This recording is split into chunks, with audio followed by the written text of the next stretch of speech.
Ini rumusnya ya. Ini jarang diketahui ini, tapi insya Allah kalau paham ini, insya Allah senang menikmati. Tapi jaga ya, ini rahasia di antara kita aja nih. Gini, dalam fikih rizki itu ada 3 hal yang pokok. 1, rizki itu akan diberikan. Rumusnya ya, akan diberikan saat ikhtiar kita keluar. Apapun jenisnya. Sudah jelas itu. Ya. Itu ada di Quran surah ke-51. Sudah? Di ayat 22. Wa fis samaa'i rizqukum wa ma tu'adun. Dan di langit telah ditetapkan kadar rezekimu dan dijanjikan oleh Allah pasti diberikan. Nah, kapan itu diberikan? Ketika ikhtiar kita keluar. Jadi yang laki-laki, yang ikhwan ini, contoh ini, kita sudah siap saja untuk keluar, baru bawa map melangkah untuk menjemput rezeki Allah, ya, itu sudah ditetapkan keluar. Cuma sampainya kapan kita terima, nanti ada aturan lagi yang mengikat. Ya, sesuai dengan kadar niat nanti. Niatnya apa nih? Apakah mencari rezeki untuk kebutuhan dunia saja? Apakah mencari rezeki untuk mendapatkan ridha Allah? Ya kan? Niatnya bisa berbeda. Nah, berdasarkan niat itu, nanti Allah arahkan untuk mendapatkan yang terbaik. Tapi, berlaku hukum kedua. Ikhtiar Anda itu telah mengeluarkan rezeki dan tidak akan menguranginya. Ya, paham dulu sampai sini dulu ya. Pelan-pelan dulu. Nah, handphonenya turun dulu supaya fokusnya nyimaknya maksimal ya. Supaya maksimal nyimaknya, tenang. Ini direkamnya bisa diulang nanti kalau supaya maksimal ngelihatnya. Jadi ini yang pertama dulu. Rizki sudah ditetapkan, pasti diberikan. Cara Allah memberikan, kita bergerak, itu rizki ditetapkan turun. Jelas? Nah, diterimanya oleh kita, nanti kembali berdasarkan ikhtiar kita dan niat kita untuk mendapatinya. Innamal a'malu bin, ya, itu dalil hadisnya. Jelas ya? Sampai sini dulu. Yang kedua, rizki tidak akan tertukar dan berkurang. Karena kadarnya sudah pas. Ya, tepat, pas. Tidak ada yang berkurang. Dan tidak akan tertukar. Kalau Anda yang berikhtiar, tidak mungkin datangnya ke teman Anda. Mustahil. Kalau kita yang berikhtiar, tidak mungkin kepada saingan kita. Itu mustahil. Ya, akan ada persaingan dalam bisnis kadang-kadang kan? Kalau Anda yang ikhtiar, tidak mungkin ikhtiar Anda hasilnya diberikan kepada lawan bisnis Anda, itu mustahil. Pasti jatuhnya ke Anda juga. Tidak akan ke yang lain.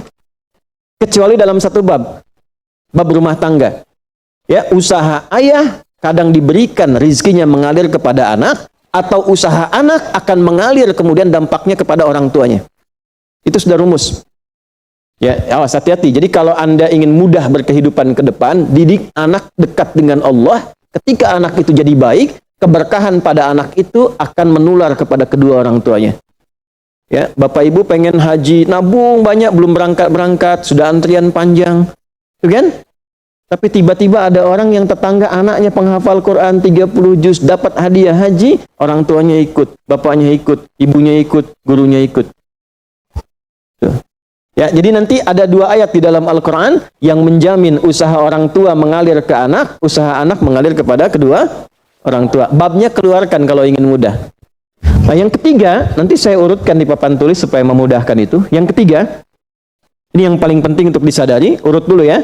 1, rizki telah ditetapkan untuk diberikan sepanjang kita mau berikhtiar untuk menjemputnya. 2, rizki tidak akan berkurang dan tidak akan tertukar. Baik ya? Jelas sampai sini? Nah, ketiga, ini yang paling penting. Fokus ini dengan baik. Rizki akan ditentukan keberkahannya berdasarkan nilai keimanan seorang hamba. Catat ya. Rizki akan ditentukan kadar keberkahannya. Saya bicara berkah dulu tuh. Berdasarkan kadar keimanan seorang hamba. Yang ketiga ini kaidah khusus yang membedakan antara beriman dengan belum beriman. Sebab kita bisa bertanya kepada Allah, ya Allah, saya sudah beriman. Ada hambamu belum beriman. Apa yang membedakan iman saya dengan hambamu yang belum beriman terkait dengan persoalan rezeki? Maka turun nanti ada ayat tentang rezeki yang dikaitkan dengan iman. Sekarang kita praktekkan pelan-pelan. Ya, ada rezeki. Ada yang namanya rezeki? Ada ya? Nah ini ya. Ini bab tentang Anda nih. Satu, pasti diberikan sesuai kadar ikhtiar. Halo. Dan dua, sifatnya tidak tertukar. Ya, putri boleh tertukar, ada menteri yang tertukar, tapi tidak ada rezeki yang tertukar ya. Tidak tertukar sesuai dengan niat. Rizki nggak butuh alamat ya Pak. Udah begitu dapat langsung diberikan. Karena malaikat tuh kalau sudah turunkan nggak mungkin salah alamat tuh. Udah tercatat semua itu. Ya. Tiga, kadar iman menentukan keberkahan satu rizki. Keberkahan rizki. Ini, tiga ini. Nah, ya. Ya, pelan-pelan. Ya, cara memahaminya bagaimana? Kalau ada yang bergerak, itu pasti rezeki diperintahkan ya untuk diturunkan. Tapi sekali lagi tadi, apakah itu akan langsung diterima atau nanti diakumulasikan, dikumpulkan? Yang dengan pengumpulan itu di titik tertentu Allah berikan. Jadi kalau Anda misalnya belum dapat hari ini, belum dapat hari besok, sepekan nyari nggak dapat. Tiba-tiba bulan yang ketiga dapat dan gajinya begitu besar tawarannya. Bahkan belum mulai udah dikasih ya pesangon misalnya untuk uang muka banyak sekali. Nah, cara memahaminya bagaimana? Bukan berarti ketika Anda dapat di situ besar. Itu akumulasi kumpulan yang telah dikumpulkan dari ikhtiar Anda sejak awal. Paham nggak sampai sini? Paham ya? Nah, kenapa ada hukum demikian? Masuk ke sini dulu nih. Ya, saya mau tanya sebentar. Bapak Ibu, yang para ayah dulu ya, laki-laki lah terutama. Kalau mencari rizki dalam konteks bekerja ya, untuk materi. Karena rizki itu nanti ada ketenangan, anak-anak, keturunan itu rizki juga. Dalam konteks mencari materi, untuk makan, untuk minum, dan sebagainya, saya tanya, untuk memenuhi kebutuhan hidup atau untuk mencari ridho Allah? Udah jujur aja, nggak usah. Bahas sini dulu. udah, wajahnya nampak kok ini. Saya tanya, untuk kebutuhan hidup atau mencari ridho Allah? Nah, ini nomor satu. Nggak mau kalah dua-duanya. Ridha Allah. Ini sekedar dunia. Pelan-pelan ya. Ketika Anda mencari rizki hanya untuk dunia, maka yang berlaku hukum dunia. Ya. Semakin Anda bekerja keras, semakin Anda dapat. Semakin Anda kreatif, semakin mudah dapat. Ya, semakin pintar, semakin mudah dapatnya. Di sini tidak berlaku masalah iman. Karena semua sama, Allah tetapkan hukum dunia. Siapa yang bekerja keras, siapa yang mau kreatif, siapa yang punya inovasi, siapa yang makin pintar, mudah dia mendapatkan dunia. Ada ilmu menambah, dunia dapat. Man arada dunya, kata Imam Syafi'i, fa'alaihi bil ilmi. Siapa yang ingin menguasai dunia, dengan ilmu bisa dapat. Ini. Jadi ada ilmu kreativitas, ada serius, sungguh-sungguh. Kerja yang serius, sungguh-sungguh. Itu kan? Di Tiongkok itu, kalau datang ke satu tempat, ketukin tiap pintu, nawarin barang. Ya, barang ditawarin, 1, 2, 3, 4, saking seriusnya. Orang mengerjakan apa, dia cari yang lain. Pernah dulu ada orang bukan muslim ke Saudi, mampir ke Jeddah hanya untuk lihat jemaah haji itu beli apa. Setelah itu dia pulang ke Tiongkok, ke Cina, ya. Musim berikutnya itu made in China. Semua buatan Cina tuh, yang tasbih Cina, yang sajadah Cina, dan harganya jauh di atas harga-harga standar. Itu tuh. Jadi kalau misalnya orang serius, sungguh-sungguh kreatif, inovasinya ada, bisa buat sesuatu yang orang lain nggak buat, dia bisa sukses. Hukum dunia. Gitu. Tapi semua apa yang didapatkan pun untuk memenuhi kebutuhan dunia saja. Ya. Nafsu ada di situ, persaingan ada di situ, ya, popularitas ada di situ. Makanya orang-orang yang kerjanya orientasi dunia, itu pada umumnya, maaf ya, pada umumnya, apa yang didapatkan hanya untuk memenuhi kebutuhan nafsunya saja. Selesai sampai sini. Nafsu itu kan nggak berhenti. Makanya perlombaannya berapa banyak?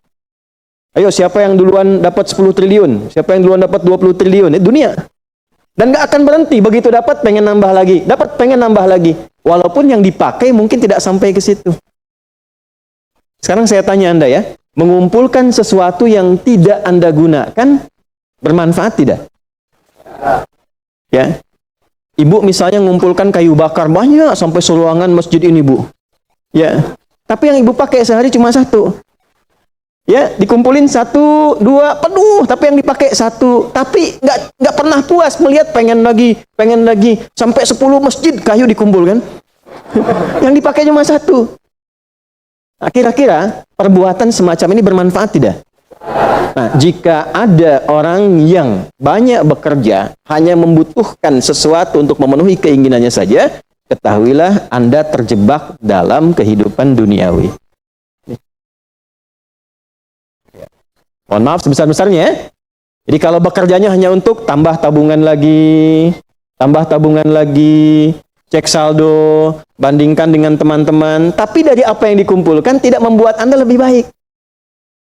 Ya, yang paling bahaya tuh gini, pas sakit carinya obat generik. Padahal kayaknya minta ampun gitu. Ya, itu menunjukkan bahwa ada sifat dunia yang menguasai. Pada diri pribadi pun bersifat masih kikir. Nah ini ya, ini yang berbahaya ini. Ya, kalau bekerjanya nggak ada masalah, serius dapat nggak ada masalah. Cuma yang dapat ini mengeluarkannya seperti apa? Kalau hanya mengumpulkan, hanya pamer, hanya untuk update, dia mau menyampaikan dengan pamernya, pakai hukum dunia, nggak bisa disalahkan dalam konteks dunia. Walaupun secara moral dalam hukum agama ini tidak dibenarkan. Jelas nggak sampai sini? Ya, sekarang saya tanya, ada nggak orang misalnya OKB misalnya, orang kaya baru gitu. Nah, baru kaya langsung pasang status, ada yang begitu? Ya, dapat mobil baru pasang status, ada yang begitu? Nah, ini biasanya semakin banyak dilakukan, terjebak dengan hukum dunia. Tugas kita mendoakan, bukan mencela. Oh, pasti si itu tuh, bukan ya. Jangan seperti itu. Ya, tugas kita mendoakan kembali, dan sehingga dengan doa itu mudah-mudahan sampai kepada jiwanya untuk bisa berubah. Sehingga diarahkan pada yang lebih baik. Tapi maksud saya begini, kalau ada di antara yang ngaji itu terpedaya dengan sistem seperti ini, dia bekerja, tambah lagi, tapi penambahan itu alhamdulillah tidak membuat kehidupannya lebih baik dan bermanfaat, dia terjebak dalam kehidupan dunia. Pada akhirnya berlaku hukum akhir dunia. Hukum akhirnya? Fana. Dunia itu kan punya dua arti, satu cepat, yang kedua rusak. Cepat, nggak terasa. Kayaknya baru kemarin kita ngaji ya, sekarang ketemu lagi. Cepat tuh. Ya, ketemu teman, kayaknya baru kemarin main sama-sama. Ternyata sekarang udah punya cucu 4 gitu. Ya? Itu dunia tuh. Itu hukum dunia, cepat. Ya, cepat. Yang kedua rusak. Semua dunia itu akan fana, rusak, sifatnya hilang, habis.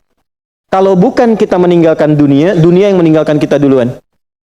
Ini saya sering katakan, ini ada gelas nih, menampung air. Airnya habis, didiamkan saja, jangan diapa-apakan. Ini kotor, rusak sendiri. Anda punya handphone, elektronik, simpan aja, nanti rusak sendiri. Sifat semua dunia itu rusak. Ya, di sepanjang kita berada di dunia, tubuh pun nggak abadi. Yang ganteng-ganteng akan hilang dengan sendirinya gantengnya. Makanya ibu kalau cari suami ganteng nanti rugi tuh. Ya.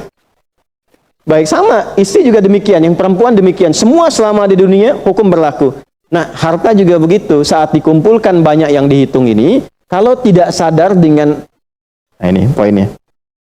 Kalau tidak sadar dengan ketentuan hidup yang benar, pasti penyesalannya di akhir. Karena semua yang dikumpulkan itu pada akhirnya akan selesai hilang. Minimal, manusia yang meninggalkan apa yang dikumpulkan dari dunia ini. Terkumpul 100 triliun. Hartanya kumpul, manusianya kan meninggal juga. Ya kan? Selesai ya? Ya, pertanyaannya, selama hidup yang kemakan berapa dari sini? Gitu. Nah, ini yang kemudian dikoreksi oleh agama, dituntun oleh Islam. Tidak salah. Kalau bisa jangan 100 triliun, nanggung 1000 triliun, 2000 triliun, 3000 triliun. Kayak Abdurrahman bin Auf tuh, sampai 14.000 triliun. Kalau dihitung dengan kurs sekarang, itu sampai 14.000 triliun. Tapi ternyata apa yang dikumpulkan itu membawa keberkahan untuk dunianya, plus membawa bekal kebaikan untuk akhiratnya. 1 dari 10 orang yang dijamin masuk surga tanpa hisab adalah orang paling kaya yang pernah hidup di muka bumi ini. Salah satunya Abdurrahman bin Auf. Hartanya kurang lebih sampai 14.000 triliun. Tapi bisa menggunakannya. Dunianya sejahtera, akhiratnya terjamin. Jelas di sini? Ya, nah maka yang paling menentukan itu ini satu niat, yang kedua di sini aspek keberkahan. Dicarinya pakai iman.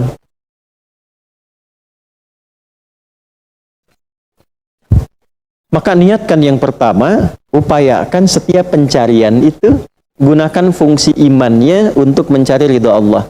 Maka ayatnya akan pindah ke ayat 172.